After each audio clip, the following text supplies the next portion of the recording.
Hello everyone. I am Dr. Sanket Nibale, representing Medical Affairs at MQ Pharmaceuticals. We are at the CSI conference venue 2022 at Chennai Trade Center, and in collaboration with CSI, we are doing the CSI TV. Today we have with us Dr. Ulhas Pandurangi sir. Sir is a director of the Cardiology, Electrophysiology and Pacing at Madras Medical Mission Hospital.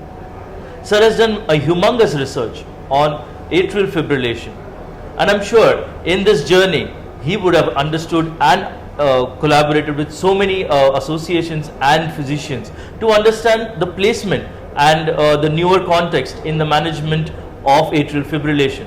But sir, still there is a burning question of, is still the vitamin K antagonist the drug of choice in rheumatic heart disease valvular patients?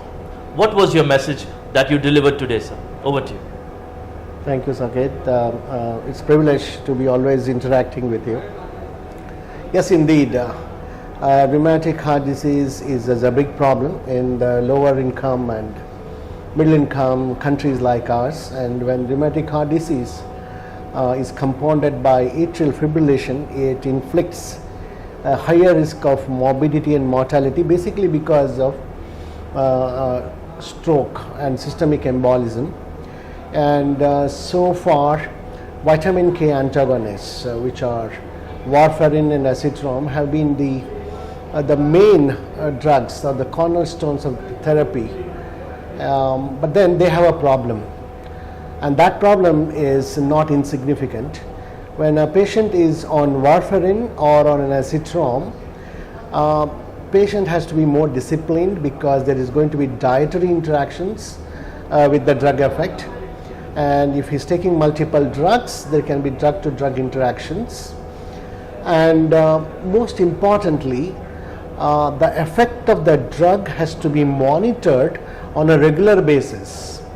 It is known that even if you are taking regularly, the biology of the system is such that it changes the efficacy of the drug. And how do you know that the efficacy is maintained throughout is by monitoring a particular blood value, and that is called the INR test. So now there are so many issues here. Patient is really not going to be very comfortable here.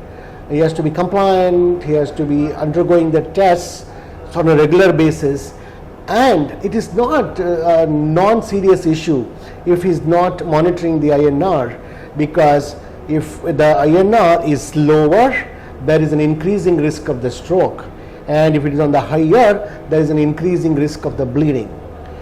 So now the burning question, as you said, presently is to see whether is there any agent which can replace these vitamin K antagonists, warfarin or acetylcholine.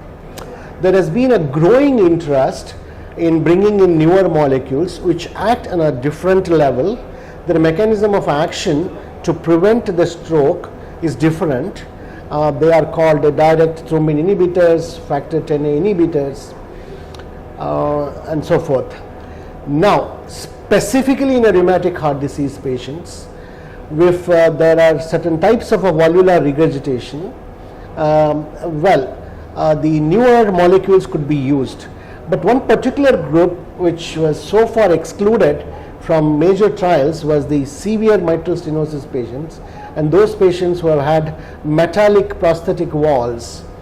In them, so far, no drug was compared to the vitamin K antagonist, that is warfarin acetylcholine. And in this particular conference, there was a big talk about a trial which was recently published, and that was called Invictus trial, which looked at the comparative benefits of vitamin K antagonists versus newer oral anticoagulants, specifically rivaroxaban. Well, the trial did say that the vitamin K antagonists at this point in time are still to be considered as the standard of care, and that's what is in the guideline.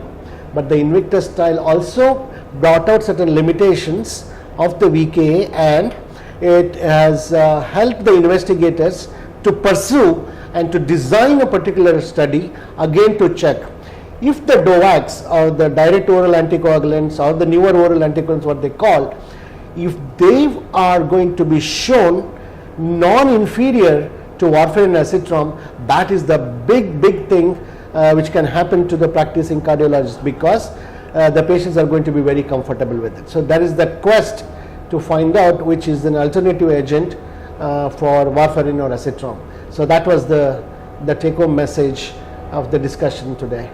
Wonderful, sir. I'm sure this will really help the patients as well as the doctors in managing the patient of rheumatic heart failure, and specifically those which are so debilitating like stroke, which if it reduces with minimal interactions of the drug, I think that would be the boon for the next era that we would have in terms of practice. Yeah, so with that note, I said thank you, sir, for sharing this beautiful message on our platform. Thank you.